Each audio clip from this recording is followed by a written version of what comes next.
UFC Fight Night in UFC Vegas 100. Crazy, I know. Magny versus Prates takes place this weekend, and I'm going to go through the full card breakdown and in detail predictions for the whole entire card. Decent card here. Not the best, though. Main events can be a slaughter. We'll get to that, but we'll start with the early prelim opener of Treon Gore versus Antonio Troli. Both guys aren't good. They just aren't. I'm going to pick Treon Gore, though. Let's just keep it what it is. Treon Gore is a better mixed martial artist than Antonio Troli.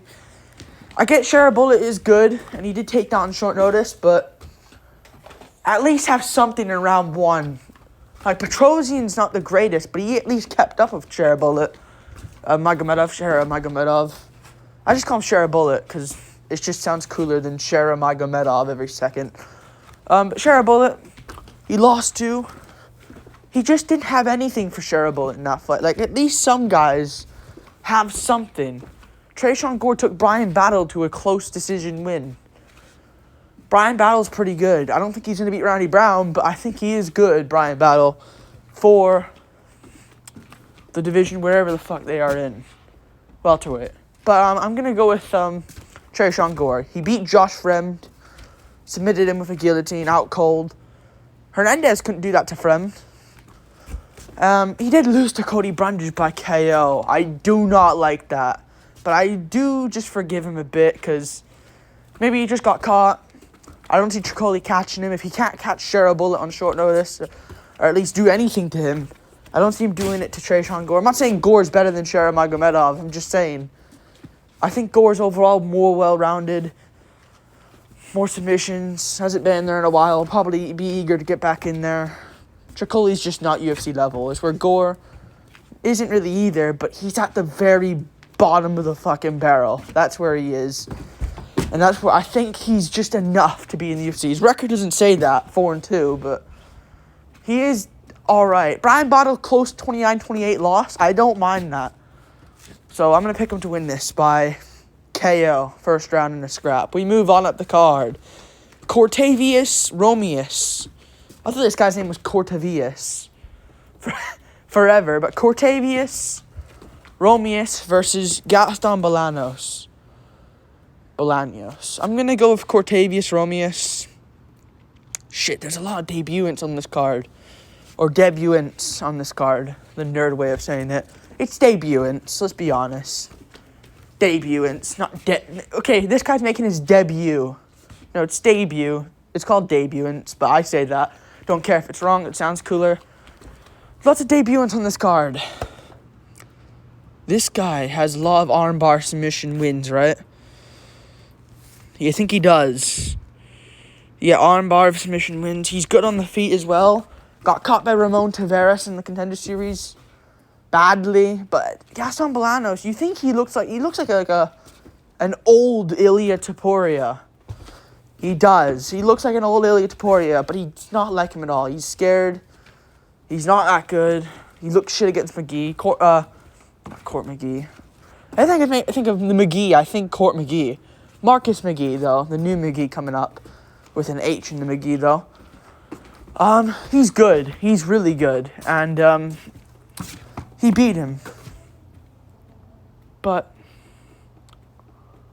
I'm going to go with Cortavius. No, he didn't look... I don't mind that loss. That's not why I'm basing this off.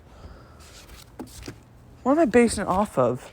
Oh, because he looked terrible against Aaron Phillips, who isn't good at all. And he arguably took him to a close 29-28 decision, where he clearly won, but wasn't a good performance. So I don't see him out-grappling Cortavius Romeus here, where he can get armbarred. And I think on the feet, he doesn't really have much power like a Ramon Tavares does. He's got sniping power. Yeah, I'm going to go with Cortavius Romeus. We move on up the card. Melissa Mullins versus Claudia Segula. Claudia Segula's shit on the feet. She's shit everywhere. This is not a special girl that coming in. Maybe she is.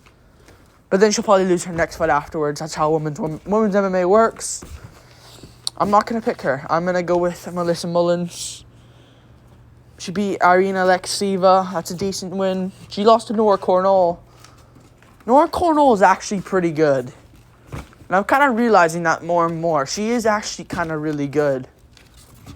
You know, I don't mind that loss. I don't mind that as a loss on a record. You know, I don't think this girl's the level of Nora Cornell on the feet. Level of the grappling of Nora Cornell. And I think because of that, Melissa Mullins wins fights. She can win fights. And I think she'll get the job done here. She beat that one Russian girl, I think, as well. Daria Zelensnikova. And, yeah, I'm going to pick her to win this. Yeah, we move on. Up the card. Short notice as well for Claudia. Cody Stamann versus Deon Blackshear. I'm going to go for Deon Blackshear here. But Deon Blackshear, man. He got KO'd by Montel Jackson. Out cold. Badly. But I don't think Stamann has any power. Nor any good stand-up. And I just don't see him out-grappling Deon Blackshear. So, because of that, I'm just going to go based off, can they get the takedown? Can they do well on the feet? I'm going to just base my predictions off that now. I know it's a casual way of looking at it, but... I mean, I could look at their wins, but, like... Actually, no, it is a real casual way of looking at it. But still, as long as you get the picks correct, unless, other than when you're, like, just guessing and fluking it, then that's all that matters, really. So, I don't see him out-grappling. I don't see Stamann out-grappling him. Since Mario Batista, that's where... I'm going to also look at the fights as well, but, like... I know his record isn't great, but, like... Mario Batista, he arguably won that on short notice. And it was still a shit fight. It was the same as the Aldo fight, but people looked at the Aldo fight because Aldo's a legend, and how dare you. No one really cared about Blackshear. That was still live on pay-per-view. Sterling versus O'Malley. Still was a shit performance. He arguably could have won on damage. On short notice in that fight. Because a week before, he beat Jose Johnson by twister. Johnson's terrible, but still. Luan Lacerda. Stamann beat Luan Lacerda in a way worse way. Like a way boring way. Less skilled way. And his win other than that is Wineland. He lost to Saeed, Douglas Silva the Andrade, Taylor Lapilus. 3 good names in the bantamweight division. Blackshear fits into that mix. We move on. Up the card. Charles Radke. Oh, he's back. Let's go, Radke. Against Matthew Semelsberger. I am going to pick Charles Radke to get this one done. I'm actually going to pick Radke. Not just because, say it again, Radke. Not just because of that, but, you know... I actually think he's pretty good. I don't mind a loss to Prates. But the win against Urbina, man. That was a really good performance. Maybe I'm overlooking it because Urbina is not great himself, but that was a really, really high-skilled performance from Charles Radke. If you've seen that, I know it was on the Apex and it wasn't great, but I don't mind a loss to Prates. Prates is going to go on to become a world champion one day. I can guarantee it. Charles Radke's, other than that loss to Prates with a knee to the body, which I don't think Semelsberger's going to fucking land here at all. Why is he still in the UFC, Matthew Semelsberger? He's losing fights. After this, he has to get cut. But he's terrible, Matthew Semelsberger. He's not... He can land. I don't see him KOing Radke. But Semelsberger, he just doesn't look good. I think Radke can land on his chin here. And I think he can out-grapple Semelsberger here if he needs to as well. Radke trains with Bilal. I know it's annoying, Bilal. Yeah, but... You know, he's in his training camp. And Bilal just recently got injured. And this is just... The fight's already here. So I'm sure all training camp he's been training and preparing with Radke. As well as Bilal training for Shavkat before he pulled out. So I'm going to go for Radke. I trust him here. I don't see Matthew Semelsberger I don't see Semelsberger out-grappling him. Could KO him. Am I going to trust that he will when he couldn't do it to other guys that he should have? I'm not. So I'm going to go Charles Radke getting the job done. We move on up the card. Manser Abdul Malik versus Dusko Trovich. Feel so bad for Dusko because they hate him. They want him dead in the middle of the octagon. And it's just, that's what's going to happen here. Manser, maybe it is, I don't know We'll see what the UFC says with that name. But Manser, Abdul Malik, I think will win this fight. I think his ground and pound is insane. He has one punch ability, and Dusko Trovich doesn't have good striking defense, and he doesn't have a good chin either, in my opinion. And he gets hit a lot. Soriano put him away. CLD fight was weird, but he probably would have lost that anyways. Was losing that fight anyways. Beat Jordan Wright, but Wright's terrible. Maki Pitolo's terrible. Njokwani beat him. Gregory Rodriguez fight was a weird one, but Rodriguez took it on short notice and won the decision. Soriano KO'd him again. Already said that. Daquan Townsend's the worst fighter I've ever seen in my life. If you remember that guy. I'm not going to pick him here. So I'm not going to pick him to beat Manser, Abdul Malik. I'm going to go Malik first round, brutal KO. Performance of the night bonus. We move on up the card. Alizio Zaleski dos Santos versus Zach Scogin. Short notice step in for Nicholas Dalby. I was originally going to go Dalby, but I'm going to go with Alizio Zaleski dos Santos here. I like him here. I'm going to have reasons why I think he wins. Now, Dalby has cardio. I'm going to go Zaleski like late rounds TKO as well.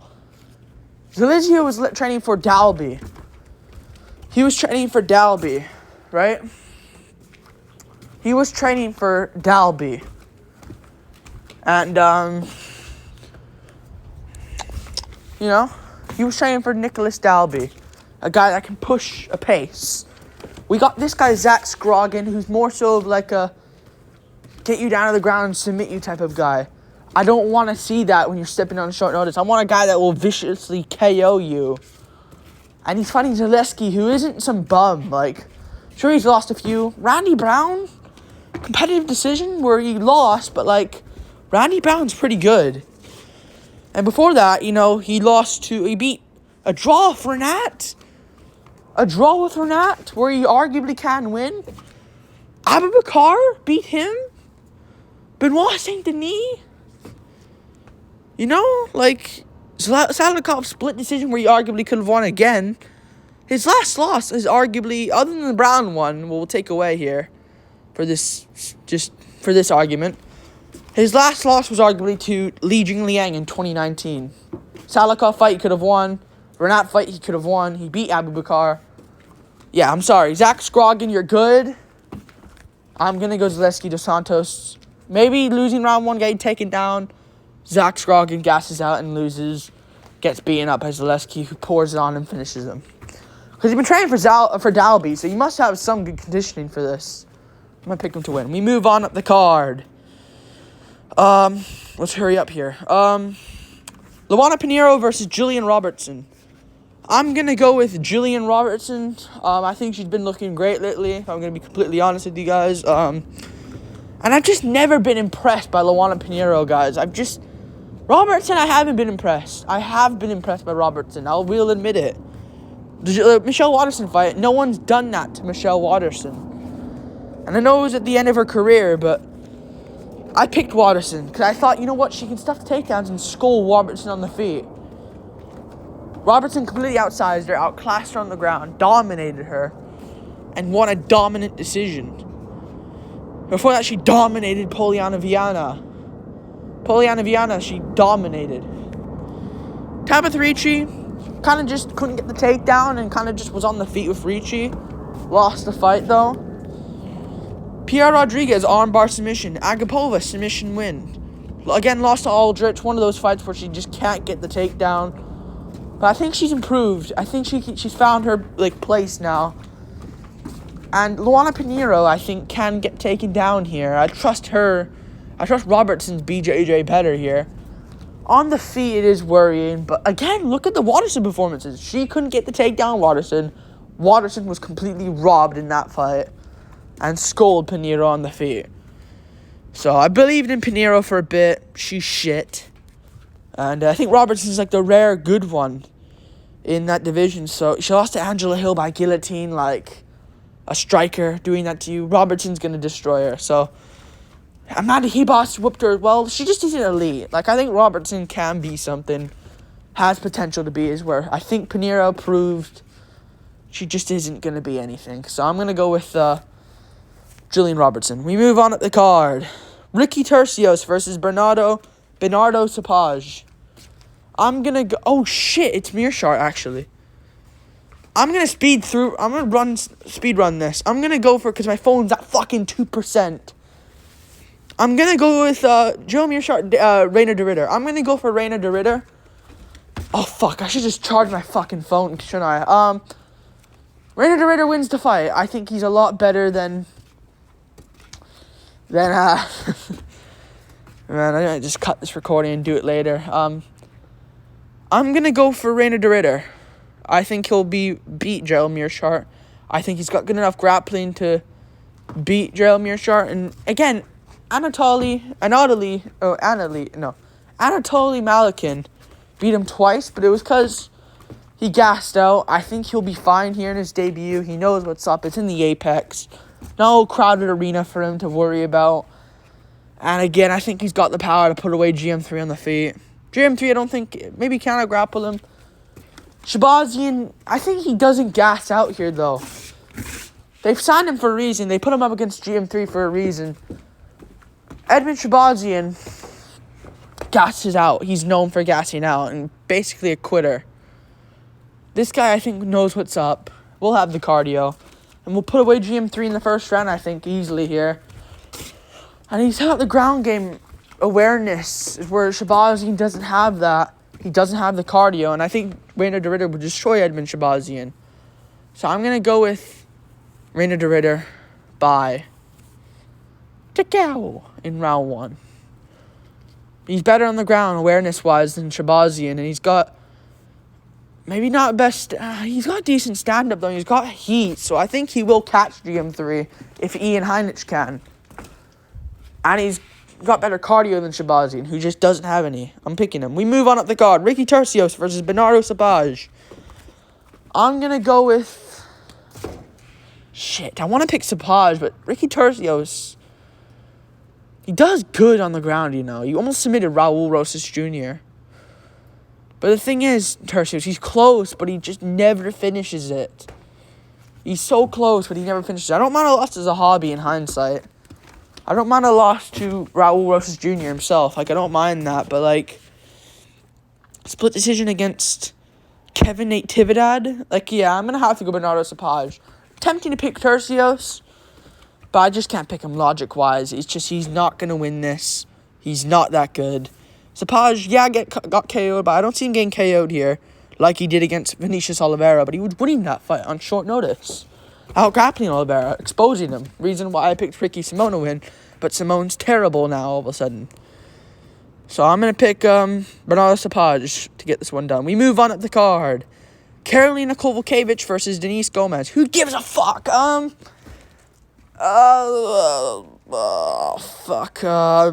You lost to... Yasmin Lucindo, you beat Diana Babita, Vanessa Demopoulos. These girls are shit, sorry. And, last fight. She beat Eduardo Mora, lost Angela Hill, who's rangy. I mean, yeah, I think Gomez has the grappling, has the power, and Kowalkiewicz has been chinned before, so I will go for Denise Gomez getting this one done. We move on up the card. How long is this card? Cody Garbrandt, this fight's off. This fight's actually off. Cody Garbrandt pulled out. I was going to go with Miles Johns, to be honest with you. So that's off now. We move on. Up the card. Neil Magny. Main event. Neil Magny versus Carlos Prates. I can actually talk about this now. I'm going to go Carlos Prates. I really am. I'm not going to make any jokes here just in case he does somehow lose. Yeah, this is just easy. I mean, I'm not going to pick Magny to win this against Prates. There's just no evidence to say Magny wins. Like, I get it, he beat Malott, but Mike Malott isn't that good. And he's a bit of a quitter, and I don't think... No, he's good on the ground, Mike Malott. This is the thing I get mistaken of him. He's shit on the feet, but he likes doing the stand-up. He likes being on the feet, but that's where he sucks. He barely beat Trevin Giles. I know he won every single round, but it was a shit fight. Like, he didn't do anything, Giles. His grappling's where he's good. Carlos Prates has a lot of fucking ways to win this fight. He first can be on the feet. But first off, great wins. Beat Radke easily. Beat Li Jingliang. Easy wins. But,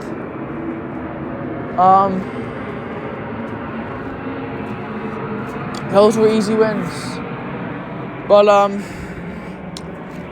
Magny lost to Morales last fight, got embarrassed. I think Prates beats Michael Morales. I think Prates can chop the legs in this fight. Just chop the legs like Ian Gary did. And beat the living shit out of Neil Magny. He can do that. He can take down Magny like Gilbert Burns did and Shavkat Rakhmonov did. And I'll grapple him there. Prates has two ways. I just mentioned two ways. Like Ian Gary did with the leg kicks, low kicks. And Burns and Shavkat did with the grappling. And then there's another one where Ponzinibbio fucking laid him out cold with the boxing. That's where Prates can get this, and I think that's his main. I think that's where he's gonna win this fight, landing huge on Magny and Morales as well. I'll mention Morales. Caught him with a spinning elbow, beat him on the feet. Also a spinning technique he can use on Neil Magny. Magny can be beaten everywhere. He doesn't have great cardio. He does. He actually has decent cardio, but I don't mind this for Prates. I think he's fine everywhere. I think he's the best welterweight on earth. Not now. I know it's insane to say, but listen, Prates low-key sleeps Colby Covington in round 1. I think he does.